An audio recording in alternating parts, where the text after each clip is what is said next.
So I think that going into the schools this semester was important and very helpful. And looking at a specific part of teaching, the management area, is very crucial in understanding not only what kind of teacher that you're going to be once you get into the classroom, but what kinds of things that you can pull from other teachers to improve your management skills. And so I know that we've talked a lot over the semester about different types of models and group guidance models or individual models or just like democratic systems versus authoritarian. And so there's just so many different ways of managing a classroom that you need to find. What stuck out to me is you need to find this appropriate balance for having discipline for issues that you have gone over again and again, like rules that have been broken. So you need that type of discipline to incorporate in your classroom, but you also need to be reasonable. You need to work with your students, and I think depending on what age group you're teaching at the time, obviously the more democratic and the more discussion-based discipline, I guess, you could have, and students working out their issues with other students if that's the problem. But visiting both my placements this semester was important because one of mine is first grade at Alcoa and the other is sixth grade at Montgomery Ridge.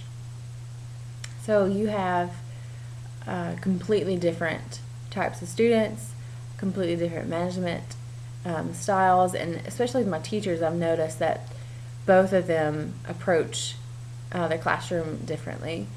Miss Russell, who's the sixth grade teacher at MRIS, Language Arts, and I wasn't able to attend her class at the beginning of school. I visited one day before our classes began at the end of August, and she just, her whole mannerism was very calm, and she's just not a quiet spoken person, but she doesn't get excited, she doesn't get mad. I mean, it's just, she's just calm, and sometimes I wish I could be as calm as her on certain situations, but I think that had a lot to do with her pre-management, pre-instruction period, like first week of class.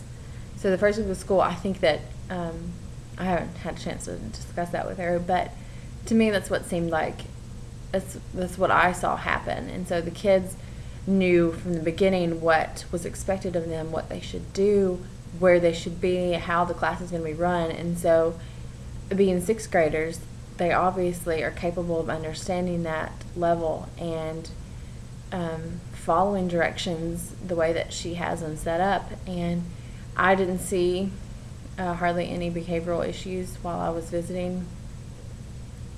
Her classes are split up into different levels, so first, second, and third level. I mean, phases. I don't really remember how they classify those, but you have the entire class is based on academic performance, and so it's obvious, especially to me. I saw just the differences you see in students from the upper level grade to the lower level class, and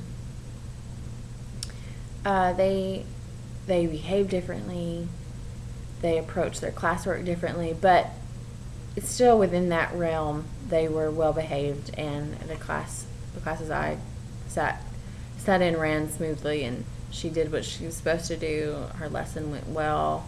The kids got information from it and understood it. And so, I mean, she's not very, I mean, I wouldn't say she's very strict, but she doesn't seem to throw down the iron fist ever. So I think that worked well with her. So that works well with her sixth graders. My other teacher is Miss Betsy James at Alcoa. She's first grade, and I spent 2 weeks in her classroom at the beginning of school. So those kids would behave a lot differently from sixth graders, naturally. and it's very repetitive, your instructions and what you demand of students. You have to continually say, do this, be at your seat, go here, do that. You should be working on your assignments. What are you doing right now? And I did a lot of that management area while she was teaching. And she just kind of let me walk around. I really was interested in what the kids were doing as well. But, excuse me, I got to be able, to hear what she was wanting the kids to do, and then I could monitor their actions and behaviors. So that was nice to have a small area of management. I wouldn't say that they have any major behavioral issues. Other classes around us, there are some kids that are pretty bad, but I think following directions is the biggest thing that they deal with. So just obviously being compassionate enough to where you're not yelling at the kids after a few times of having to repeat yourself, but they know what they're supposed to be doing. There's a behavior chart that they can move their clips up or down based on how they're behaving. So those get documented, and the kids are physically having to move their clip, so they know what they're doing wrong. They know what they're expected of them. So it's just a different environment for a different age group of kids. Overall, I think I've learned a lot from both teachers, and I've learned a lot about what I expect kids to do in the class, and where I am and things I need to change. So that, I think, is very appropriate, and I'm glad that we were able to do that in this class.